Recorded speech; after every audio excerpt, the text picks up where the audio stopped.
너희를 위하여 행하시는 구원을 보라 라는 제목의 말씀을 가지고 말씀의 은혜를 나누기 전에 우리 보혈을 지나 이전에 하나님 앞에 드리고 말씀을 선포하도록 하겠습니다.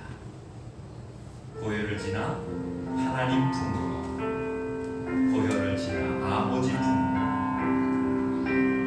내 영을 새롭게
하는 오늘 출애굽기 14장 10절로 14절까지 이 본문의 말씀 가지고 너희를 위하여 행하시는 구원을 보라 라는 제목으로 함께 은혜를 나누고자 합니다. 오늘 본문 말씀의 내용은 이렇습니다.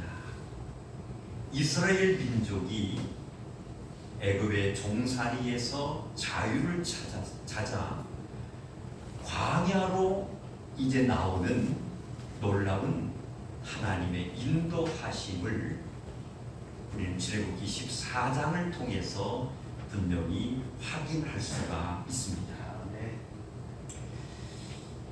이스라엘 백성들은 그때 당시 지도자였던 모세를 따라서, 모세의 인도를 따라서 정신없이 애굽을 탈출하여 광야의 길을 걸어가고 있었다는 겁니다.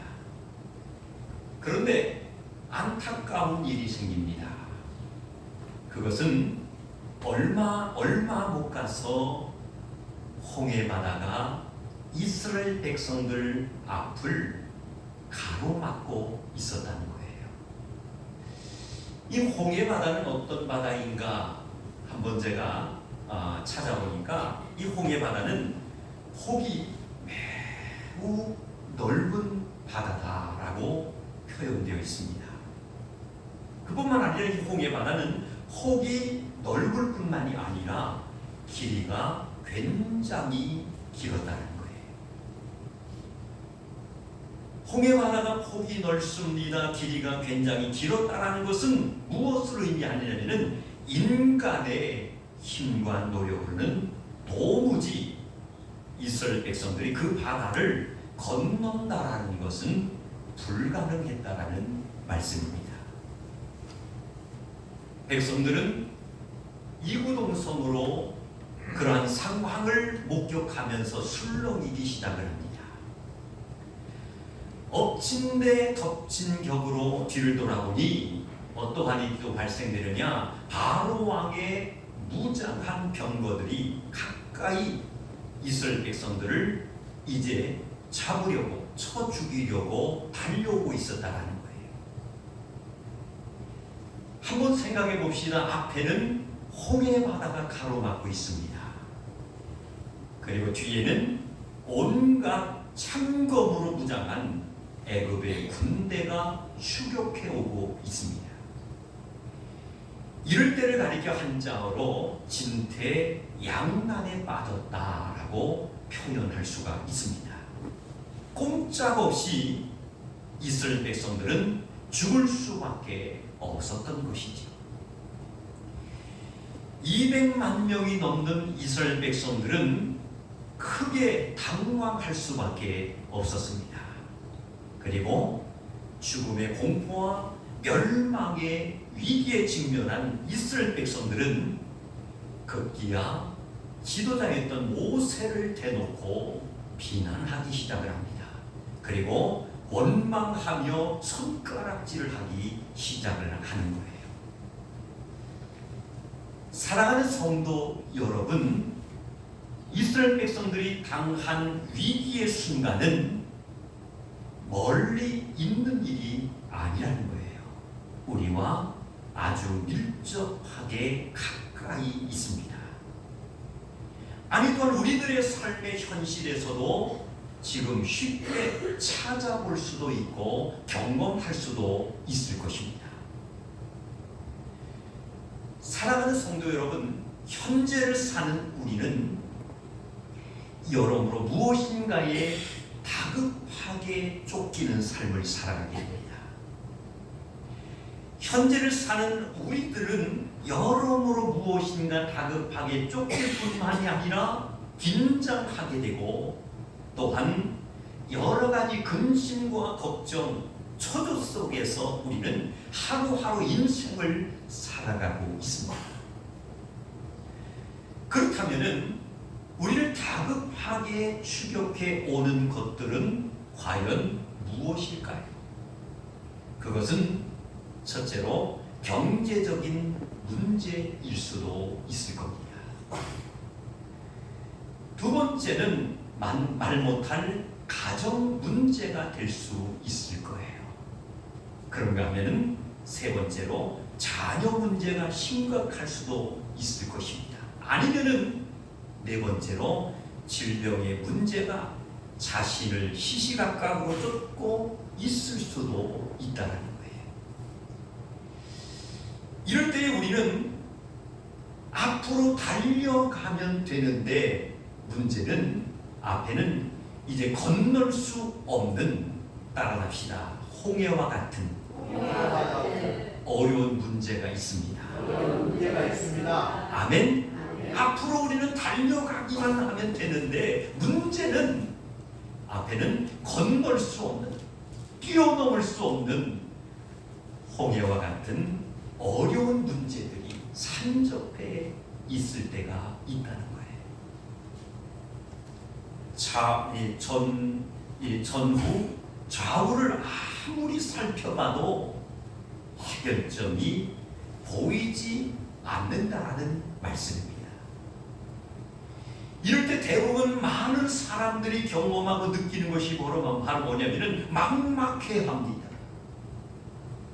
앞이 또한 캄캄함을 느끼게 되는 거예요. 전후 좌우를 아무리 살펴봐도 해결점이 보이지 않을 때에 대부분의 모든 사람들은 분별력이 희미해지기 시작을 합니다.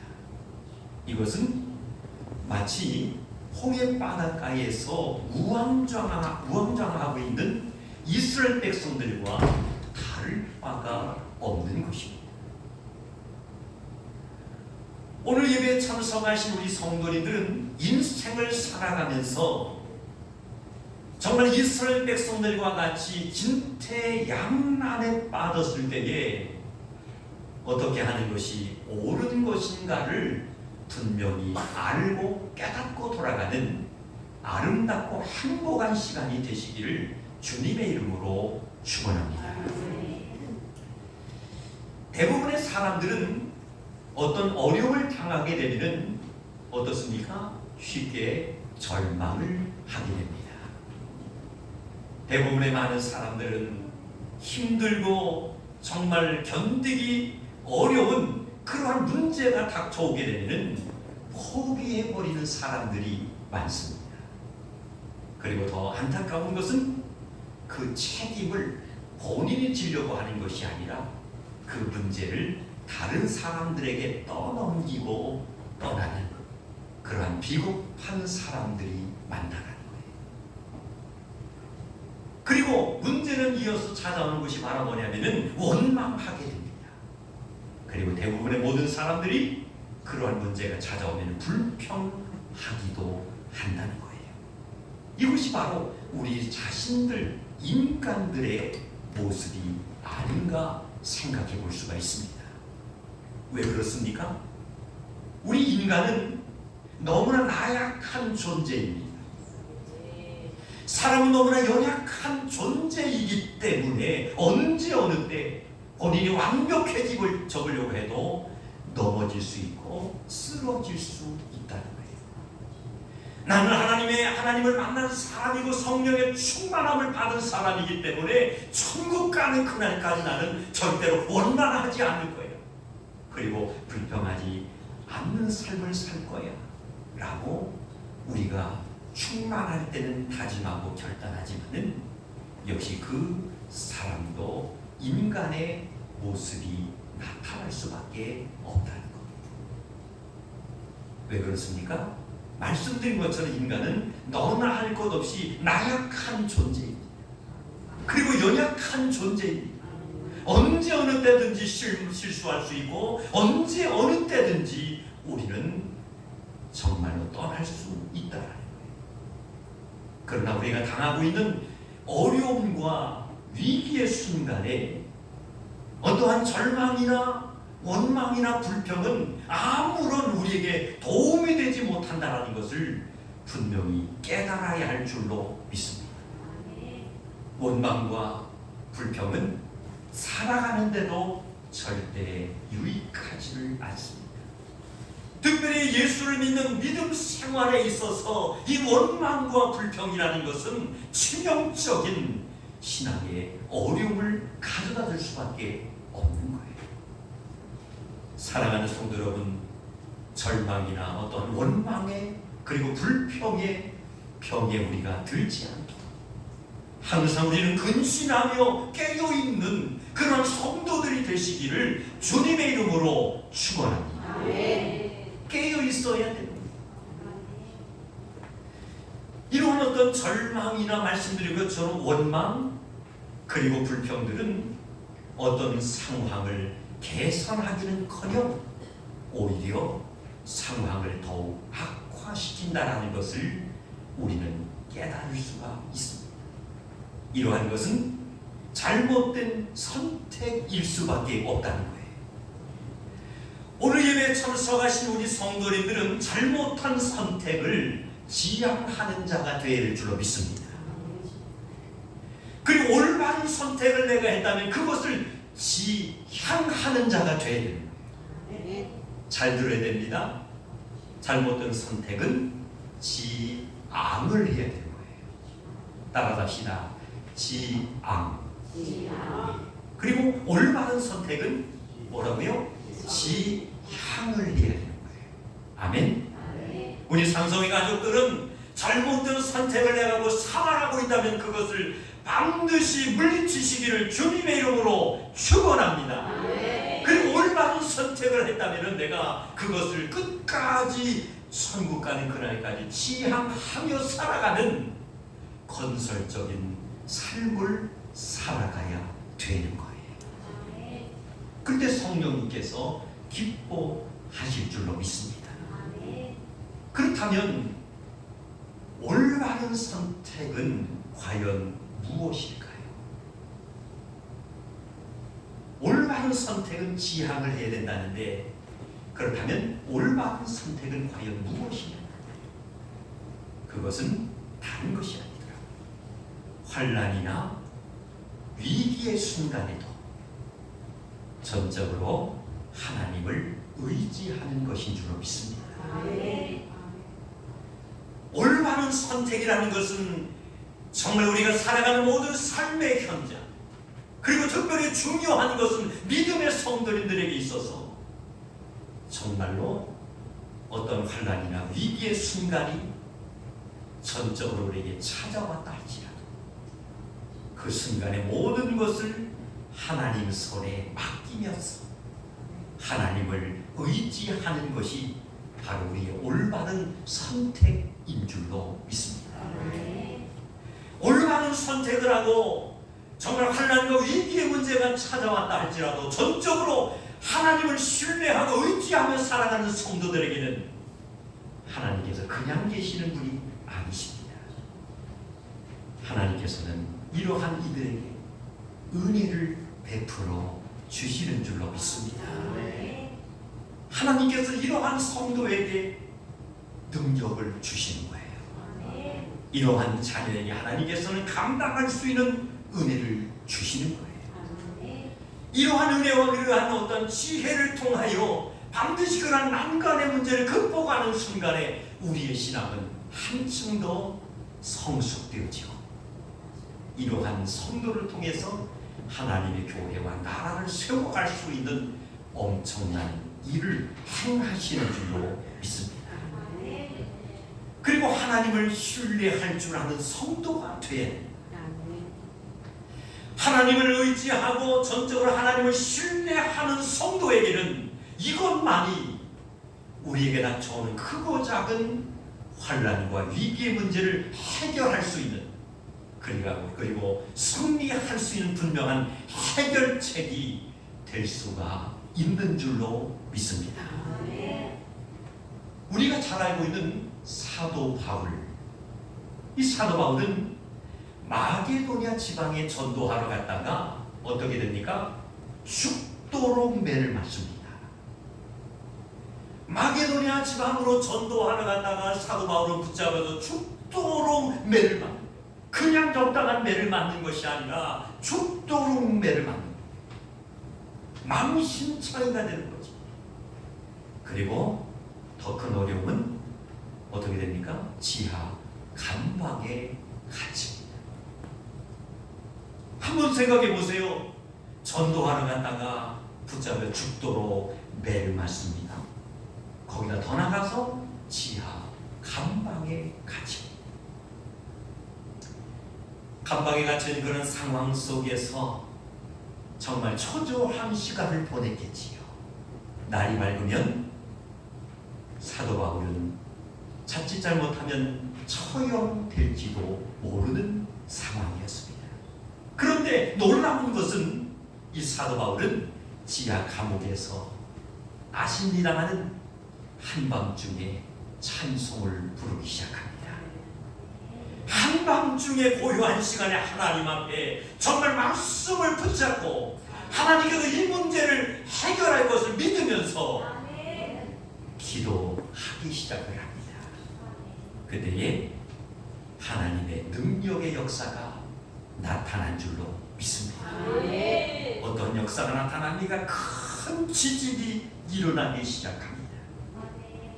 하나님께서 역사하시니까 갑자기 생각하지 못했던 그 엄청난 일이 벌어지는데 지진이 일어났다는 거예요. 지축이 흔들리면서 굳게 닫혔던 옥문이 열리고 그들을 쇠사슬로 묶었던 착고가 정말로 순식간에 그것이 다 끊어져 버리게 됩니다. 할렐루야! 할렐루야! 이것이 바로 성령의 역사인 줄로 믿습니다. 사랑하는 성도 여러분, 하나님의 말씀을 우리가 믿으시기를 주님의 이름으로 축원합니다. 아무리 힘들고 어려운 문제가 나에게 찾아왔다 할지라도 우리는 믿음으로 가기만 하면 되는 거예요. 나머지는 하나님께서 반드시 책임져 주시는 줄로 믿습니다. 이제 결론을 맺으려고 합니다. 오늘 우리는 모세가 한 말 중에 분명히 기억해야 할 분명한 말씀이 있습니다. 그 말씀이 바로 오늘 본문의 말씀이죠. 너희는 두려워하지 말고 가만히 서서 여호와께서 오늘 너희를 위하여 행하시는 구원을 보라. 사랑하는 성도 여러분, 너희는 두려워하지 말고 가만히 서서 여호와께서 오늘 너희를 위하여 행하시는 구원을 보라. 환난 중에서 우리를 구원해 주실 분은 다른 누구도 아닌 하나님 뿐이신 줄로 믿습니다.